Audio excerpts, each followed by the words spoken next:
So this was something like a kind of historical background, or say historical perspective of the communicative language teaching. Yes, now my question is, why did communicative language teaching emerge as a new approach in the year 1970s? Why? What was the reason? Because communicative competence was lacking in the students. They knew how to read, they knew how to write, but they didn't have the courage or the perfection in them, or the confidence to speak or communicate in the same language. Which approach you are talking about? You're talking about CLT. No, but in CLT we learned the communicative competence. By this method we learn about communicative competence, but before that in the SLT and audio-lingual methods there was no communicative competence. Good. That's why it emerged. Okay, that's why it came to surface, right? In the year 1970s, 80s. And after that, we have been following it very successfully. We have been following communicative language teaching in our schools and colleges very successfully. Okay? Yes, sir. That's fine. You were saying something else? You wanted to say why did it emerge? Yes. Because the SLT method was losing its popularity because it was not providing communicative competence. Very good. Because SLT approach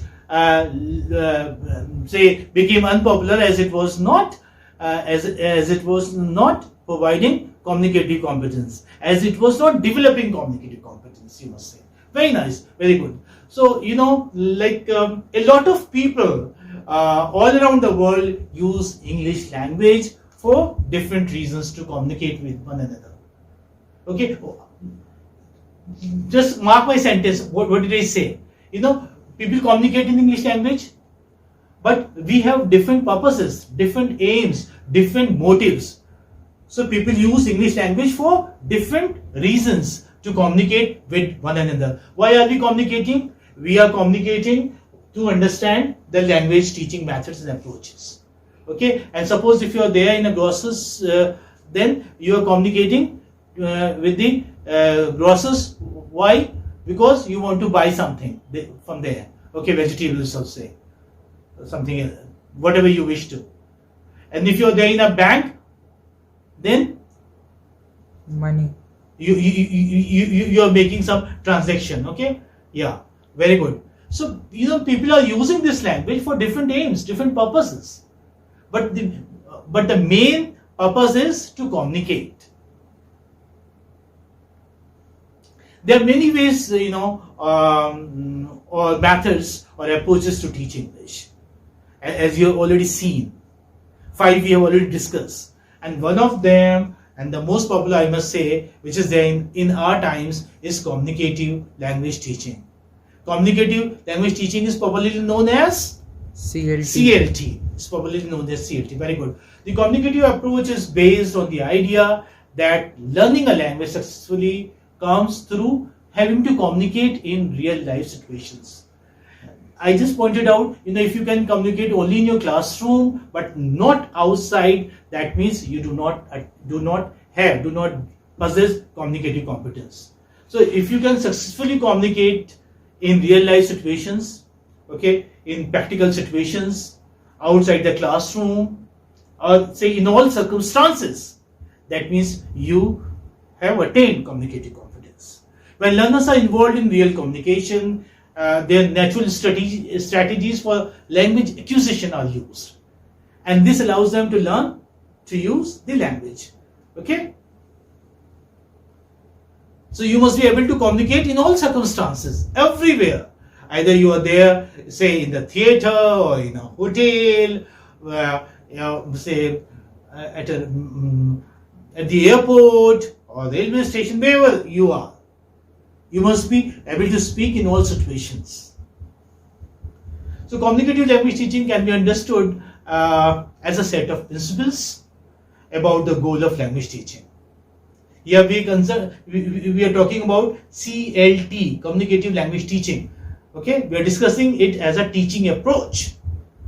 and we are discussing it as a popular teaching approach. So this can be understood as a set of principles, you may say traits about the goals of language teaching, like how learners learn a language, the kind of classroom activities that you hold to say facilitate learning, and the role of teachers and the learners in the classroom. Okay, here I must say, teachers do not have very active role in the classroom. It is students all the time who are speaking. Okay, students are speaking, but teacher is just a facilitator in English language teaching class, communicative English language teaching class. Okay, like as such, it tends to emphasize activities such as role play, pair work, and group work. What do teachers do to make their students attain communicative competence? They make them, yes, involved in activities like role play. What is role play? Yes? Enactment of a scene. Okay, yeah, very good. Enactment of a scene. Or earlier I said, like we hold elocution activities also. The students learn the speeches of leaders and they reproduce them. They try to mimic them and reproduce them. This is also, way of learning the pronunciation and also attaining communicative competence. So you may have pair work. What is pair work? In a pair, in a duo, two students are involved in that. Two students are involved in that activity. Okay, groups are made of two students each, and activities are conducted. And group work where you have more than two, right? So these are the activities that a teacher holds in the classroom. Since the primary aim of the approach is to prepare learners for meaningful communication. Okay, what is meaningful communication? What is meaningful communication? It should have some sense, and the other person should be able to understand what you're trying to say. Yeah, like it shouldn't be inconsequential. It should be inconsequential. You must have heard this phrase, inconsequential chat. Which does not take you anywhere. That means something rubbish. If you are indulging in something rubbish, then you will not be able to learn the language. So this language is taught. I mean, the teacher tries to create meaningful situations. Teachers try to create, say, practical situations which students come across in everyday life. Is it fine? So primary aim of this approach is to prepare learners for meaningful communication. And one thing more, because the emphasis on speaking, there is the emphasis on communication. That is why errors are tolerated in this approach. What are tolerated? Errors are tolerated. Do you remember once I discussed error negligence approach? So you may say that error negligence approach is a part of communicative language teaching, a very important part of error negligence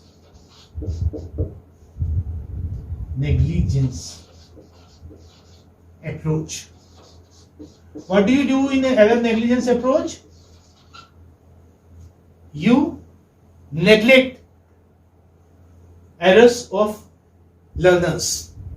And why do you neglect errors of learners?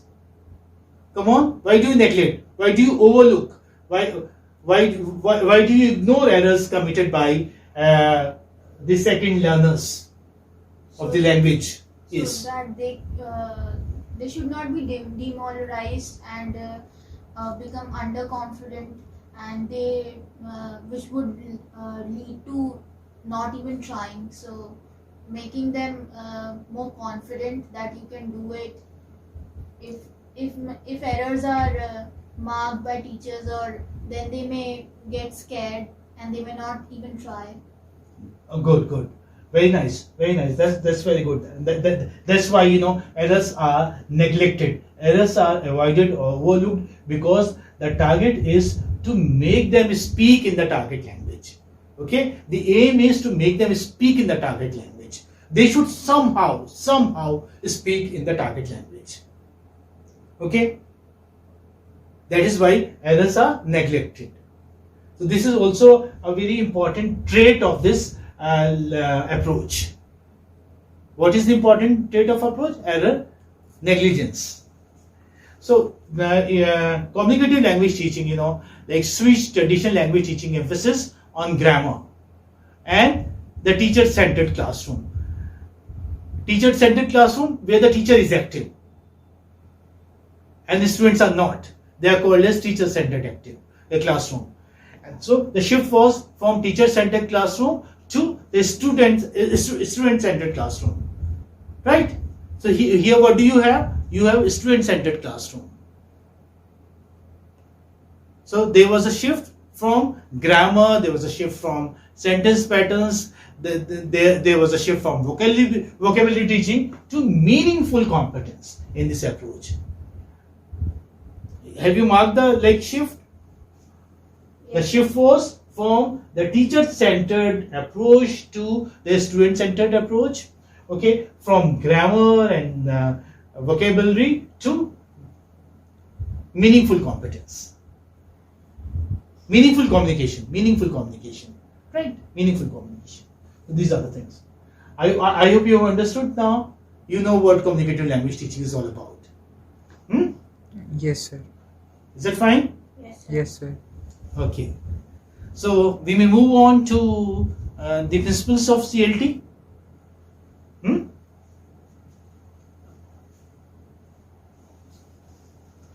You have taken down all this? Yes. Yes, sir.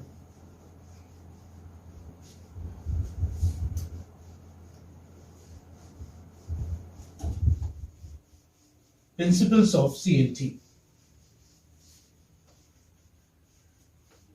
In exam, you are going to mention principles of CLT, merits of CLT, and demerits of CLT. Okay. Up till now, we were discussing, say, historical perspective of communicative language teaching, and say I was trying to make you understand what communicative language teaching is all about. Okay, was giving you an introduction, you may say, of English language teaching. This was a kind of introduction. Now I hope you are very well familiar with this approach of English language teaching. So we may discuss principles. And whatever I write here, on the board, please take it down. This you should forget. I'm writing in brief principles of CLT. Principles means characteristics, important characteristics, you may say, or say traits of CLT, communicative language teaching. So, CLT focuses upon improving communicative skills of the learners under various circumstances that we saw. So we can have this point here. CLT. What does CLT do? Yes? Focuses upon improving communication skills. Focuses upon, good, or stresses upon, lays emphasis. CLT focuses upon improving communicative. I could have written spoken skills, but I'm deliberately writing communicative skills because we are discussing communicative language teaching. CLT focuses upon improving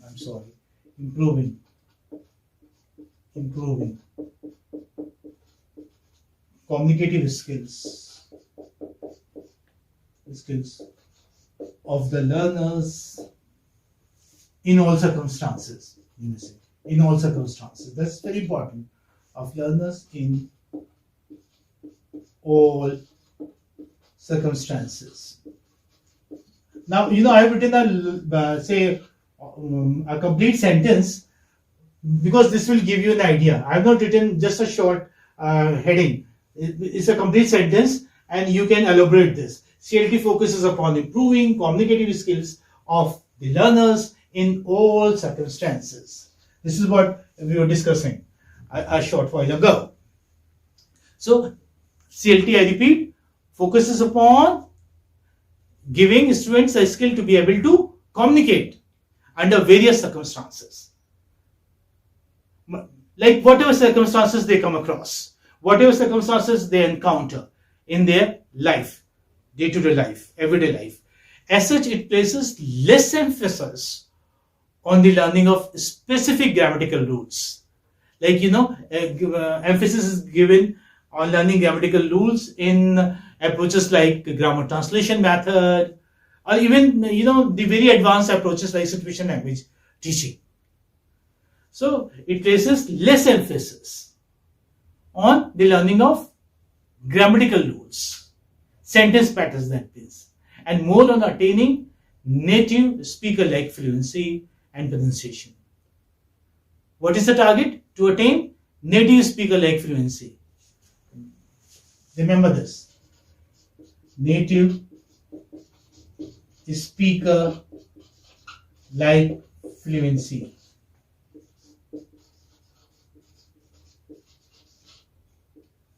This is the aim. Okay, what's the aim? This is the aim. Native speaker-like competence. Native speaker-like fluency. If you can speak, as fluently as native speakers do, as meaningfully as native speakers do, that means you have attained communicative competence. Native speakers-like. This is native speakers-like fluency. This is an important phrase. Okay, remember this. Not only fluency, even you must be intelligible. You must be intelligible to native speakers of English, and they should be intelligible to you also. Means you should be able to know what the right pronunciation is. So it emphasizes pronunciation as well. Besides native speakers like fluency, pronunciation is also another target, another aim of CLT. Pronunciation. To acquire right pronunciation, to acquire accurate pronunciation. Because if you say you have fluency, but your pronunciation is weird, then you will not be intelligible to the native speakers of English. Okay? It happens, some are very good at English, but their pronunciation isn't good. Okay? Their pronunciation isn't good. Their pronunciation is faulty. It's not perfect. That's the reason they are not. That's the reason they are not intelligible. What does the word intelligible mean? I've been using this. What does it mean? Tell me. I've been using intelligible. Have you heard the word before? No, sir. No. Well, intelligible means you are intelligible means that you are understood. They are intelligible means they are understood. So your pronunciation should be such that you are intelligible to the native speakers of English. Is it okay? It doesn't have anything to do with intelligent. Remember this. Now you know the meaning of intelligible? Yes. Yes, What does sir. it mean? To be understood. To be? Understood. To be understood. Good. If you, to be understood. If you are understood, that means you are intelligible. So students are assessed on their level of communicative competence rather than on their explicit knowledge. Okay, on their knowledge of grammar, you may say, on their knowledge of sentence patterns. What is the criterion of judgment? How do you judge that the students know English? If they are communicatively competent. If they are communicatively competent. Okay, so and emphasis is not on what? Being grammatically correct. Being grammatically correct, okay, or knowing the grammatical rules. One has to be grammatically correct, okay, but mere knowing grammatical rules is not enough. Mere knowing grammatical rules is not enough. Is it okay?